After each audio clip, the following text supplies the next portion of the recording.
గాజాను ఆక్రమించుకోబోవడం లేదు, హమాస్ నుంచి విముక్తి కలిగిస్తున్నామంతే అని ఇజ్రాయెల్ ప్రధాని బెంజమిన్ నెతన్యాహు ప్రకటించినప్పటికీ జరగబోయేదేమిటో అందరికీ తెలుసు. గాజా నగరం స్వాధీనానికి ఇజ్రాయెల్ మంత్రివర్గం తీర్మానించగానే అన్ని దేశాలు ఆ ప్రతిపాదన మీద మండిపడ్డాయి. ఐక్యరాజ్య సమితి కూడా ఈ నిర్ణయం ప్రమాదకరమైనదంటూ అభ్యంతరం వెలుబుచ్చింది. దీంతో నెతన్యాహు సామాజిక మాధ్యమాల్లో ఓ చిన్న వివరణిస్తూ గాజా స్వాధీనం అన్నంత మాత్రాన అది తమ దగ్గరే ఉంచేసుకోబోమన్నారు. ఈ ప్రాంతానికి హమాస్ నుంచి స్వేచ్ఛను ప్రసాదిస్తాం, నిస్సైనికీకరణ చేస్తాం, పాలస్తీనా అథారిటీ, హమాస్ సహా మరే ఉగ్రవాద సంస్థ ప్రమేయం లేని శాంతియుత పరిపాలన నెలకొల్పుతామని ప్రకటించారాయన.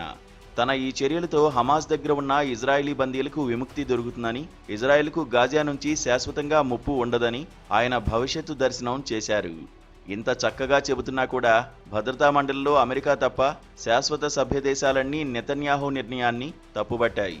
యుద్ధం ఆగాలంటే హమాస్ అంతం కావాలి, అది జరగాలంటే మొత్తం గాజాను మేము దురాక్రమించాలి అన్నది నెతన్యాహు వ్యాఖ్యల సారాంశం.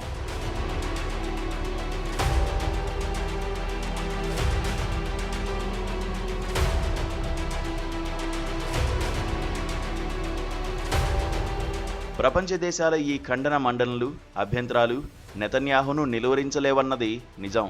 గాజాను గుప్పిట్లోకి తెచ్చుకునే ఆ ప్రక్రియ అతి బీభత్సంగా ఉండబోతున్నది. అల్-షిఫా ఆసుపత్రి ప్రధాన ద్వారం వెలుపల మీడియా కోసం ఉద్దేశించిన టెంట్ మీద ఇజ్రాయిల్ ఆదివారం రాత్రి క్షిపణులు ప్రయోగించి అల్ జజీరా ఛానల్కు చెందిన 5 పాత్రికేయులను పొట్టనబెట్టుకుంది. ఈ బృందం నాయకుడు హమాస్ ఉగ్రవాది అని ఇజ్రాయిల్ ఆరోపణ. ఖతారుకు చెందిన ఈ మీడియా సంస్థ మీద నెతన్యాహు కక్ష కట్టి యుద్ధం ఆరంభమైనప్పటి నుంచి దానిని అణగదొక్కేందుకు ప్రయత్నిస్తూనే ఉన్నారు. గత 22 నెలల్లో 200 మంది జర్నలిస్టులను చంపి బాహ్య ప్రపంచానికి తన నేరాలు ఘోరాలు తెలియనివ్వకుండా చేయాలని ఇజ్రాయిల్ ఎంతో ప్రయత్నిస్తోంది.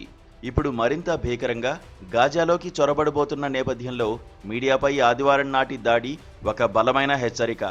క్షేత్రస్థాయి నిజాలు వెలుగు చూడనివ్వకుండా నియంత్రించే ప్రయత్నం.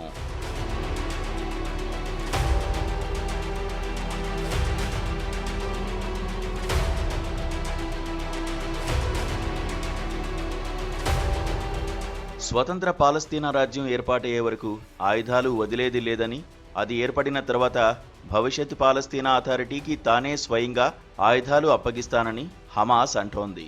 హమాస్ బాగా దెబ్బతిన్నప్పటికీ గాజాలో చెప్పుకోదగ్గ ప్రాంతాన్ని అదింకా నియంత్రించగలుగుతున్నందున దానిని ఈ స్థితిలో వదిలేయడం తమకు ప్రమాదకరమని నెతన్యాహు భావిస్తున్నారు. ఇటీవల అమెరికా, ఇజ్రాయెల్ కలిసి 12 రోజుల పాటు ఇరాన్ను దెబ్బతీసిన కారణంగా అది హమాస్కు సహాయపడగల స్థితిలో లేదని ఆయన నమ్మకం. హిజ్బుల్లా వంటి సంస్థలు కూడా బలహీనపడి ఉన్న ఈ దశలోనే హమాస్ను సమూలంగా తుడిచేయవచ్చునన్న ఆశతో నెతన్యాహు ఈ కొత్త దురాక్రమణలో దూకుడుగా ఉన్నారు. ఇటీవల ఐక్యరాజ్య సమితి ఆధ్వర్యంలో న్యూయార్కులో జరిగిన సదస్సులో అరబ్ దేశాలు కూడా విజ్ఞప్తి చేసిన విషయం తెలిసిందే.